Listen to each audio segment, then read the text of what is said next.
Everyone, सभी को जय मसीह की। तो कैसे आप लोग? उम्मीद करता हूँ आप सब बहुत ही अच्छे, बहुत ही प्यारे होंगे परमेश्वर की महिमा से। मेरे प्रियो, आज का वचन हमारा उत्पत्ति 12 का 3 से है। और मेरे प्रियो, आप सबको मैं बता देना चाहता हूँ, प्रभु का धन्यवाद हो और प्रभु की महिमा से ये सुंदर सा पल दिया है ताकि आप सब लोगों तक प्रभु का वचन पहुँचा सकूँ। और प्रभु के कार्य करने में बहुत ही ज़्यादा आनंद और बहुत ही ज़्यादा खुशी होती है।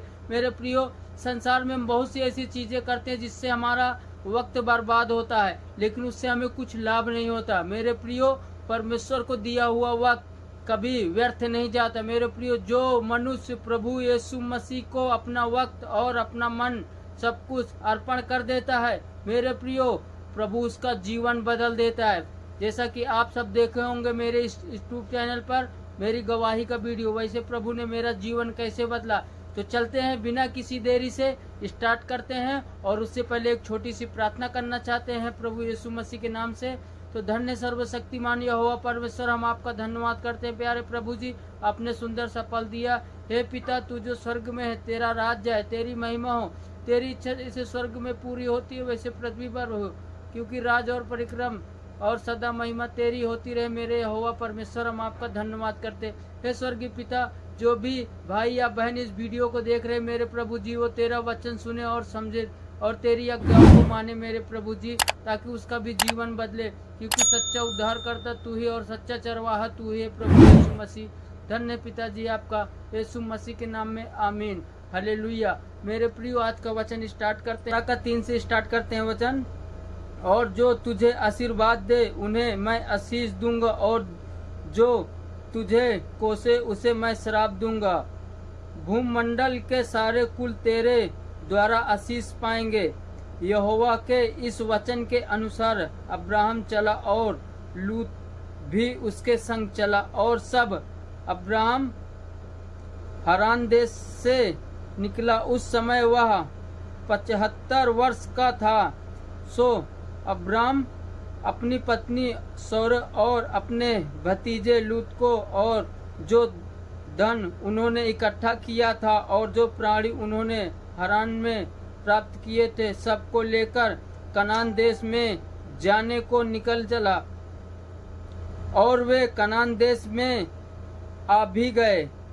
उस देश के बीच से जाते हुए अब्राहम शकेम में, जहाँ मोरे का ब्रंज वृक्ष है, पहुंचा। उस समय उस देश में कनानी लोग रहते थे।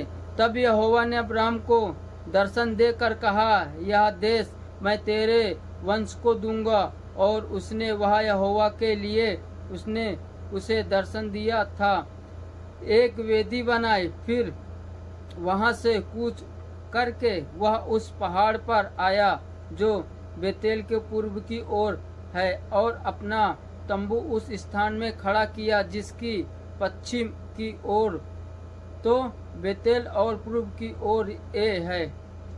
और वह भी उसने यहोवा के लिए एक वेदी बनाई और यहोवा से प्रार्थना की। और अब्राहम कूच करके दक्षिण देश की ओर चला गया।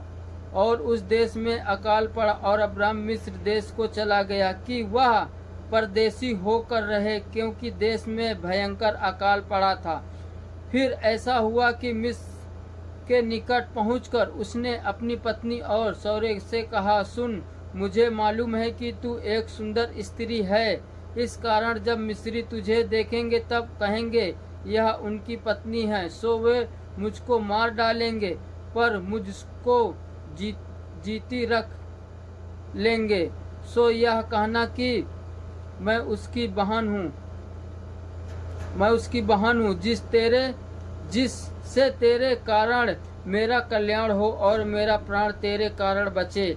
फिर ऐसा हुआ कि जब अब्राहम मिस्र में आया, तब मिस्रियों ने उसकी पत्नी को देखा कि यह अति सुंदर है।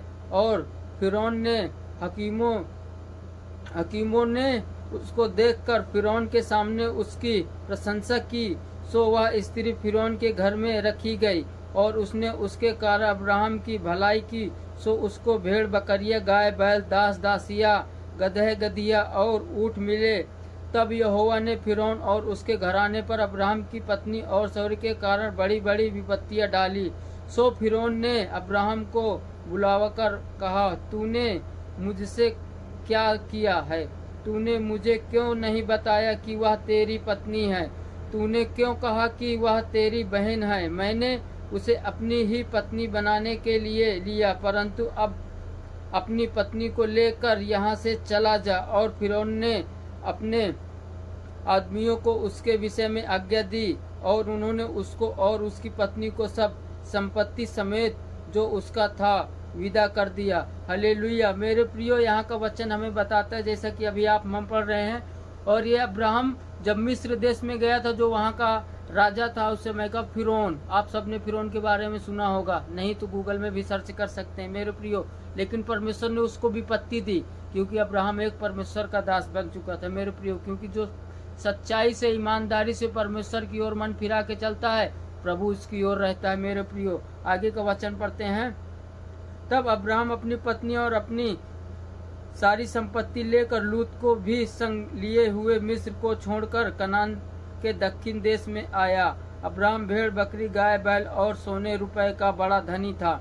फिर वह दक्षिण देश से चलकर बेतेल के पास उसी स्थान को पहुंचा जहां उसका तंबू पहले पड़ा था। तो बेतेल और ये के बीच में है। यह स्थान उसी वेदी का है जिसे उसने पहले बनाई थी। और वहां अब्राहम ने फिर यहोवा से प्रार्थना की। और लूत के पास भी, जो अब्राहम के दास, चलता था, भेड़ बकरियां, गाय बैल और तंबू थे। सो उस देश में उन दोनों की समाई न हो सकी कि वे इकट्ठे रहें, क्योंकि उनके पास बहुत धन था, इसीलिए वे इकट्ठे न रह सके। सो अब्राहम और लूत की भेड़ बकरियां और गाय बैल के चरवाहों के बीच में झगड़ा हुआ। और उस समय कनानी और परिज्जी लोग उस देश में रहते थे। तब अब्राहम लूत से कहने लगा, मेरे और तेरे बीच और मेरे और तेरे चरवाहों के बीच में झगड़ा न होने पाए, क्योंकि हम लोग भाई बंधु हैं। क्या सारा देश तेरे सामने नहीं? सो मुझसे अलग हो। यदि तू भाई और जाए तो मैं दाहिनी ओर जाऊंगा, और यदि तू दाहिनी ओर जाए तो मैं बाईं ओर जाऊंगा। तब लूत आंख उठाकर यरदन नदी के पास वाली सारी तराई को देखा कि वह सब सींची हुई है। तब तक यहोवा ने सदोम और अमोरा को नाश न किया था। मेरे प्रियो, यहाँ पे जब सदोम और न्यारा को नाश करने के बाद परमेश्वर का वचन कहता है, यहाँ पे बताता है नाश न किया था। तब परमेश्वर सुअर के मार्ग तक वह तराई यहोवा की वाटिका और मिस्र देश के समान उपजाऊ थी। सो लूत अपने लिए यरदन की सारी तराई को चुन के पूर्व की ओर चला, और वे एक दूसरे से अलग हो गए। अब्राहम तो कनान देश में रहा, पर लूत उस तराई के नगरों में रहने लगा और अपना तंबू सदोम के निकट खड़ा किया। सदोम के लोग यहोवा के लेखे में बड़े दुष्ट और पापी थे।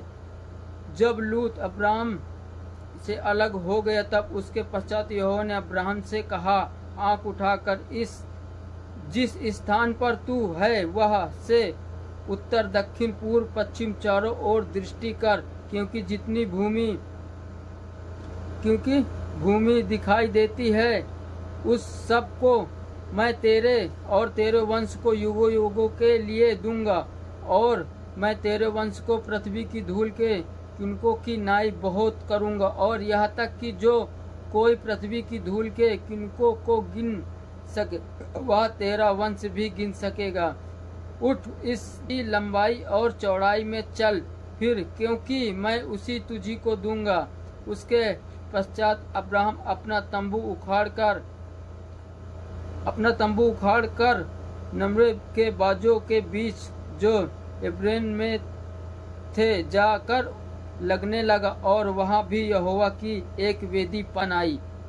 तो मेरे प्रियो, आज का वचन आपको कैसे लगा? ये उत्पत्ति 12 से और 13 के था, और आप सबको हम बता दिए परमेश्वर का सच्चा वचन है। मेरे प्रियो, यहाँ पे वचन हमें सिखाता है कि जो परमेश्वर से ना डर के संसार की चीजों से खौफ खाता है, उसे ही संसार नाश कर देता है। मेरे प्रियो, संसार में किसी भी वस्तु से आपको या किसी भी चीज या किसी भी लोगों से डरने की कोई जरूरत नहीं। अगर आपके पास सच्चा परमेश्वर यहोवा है तो आपको किसी के सामने झुकने या डरने की जरूरत नहीं। अगर डरना है तो यहोवा का डर खौफ रखो, बुराई से डरो, पाप से डरो, या किसी का जो लोग नाश करते वो सब चीजों बुराई जो उत्पन्न करते वो सारी बातों से डरो। मेरे प्रियो, अपने मुंह से कुटिल बातें या रखना, ये सब बातों से डरो मेरे प्रियो, क्योंकि अगर सच्चाई और ईमानदारी से आप चलोगे तो परमेश्वर आपके साथ रहेगा और परमेश्वर आपको हर एक चीज में ब्लेस करेगा। तो गॉड ब्लेस यू मेरे प्रियो। फिर मिलते हैं नेक्स्ट वीडियो में। कैसा लगा आपको इस वचन सुन के और आपने क्या सीखा, इस वचन को कमेंट में जरूर करें। और मेरे प्रियो, जो बता दूं, जो नए लोग हैं चैनल को सब्सक्राइब करें और बेल आइकन दबाएं ताकि हर एक वचन आप तक पहुंचता रहे। जय मसीह की।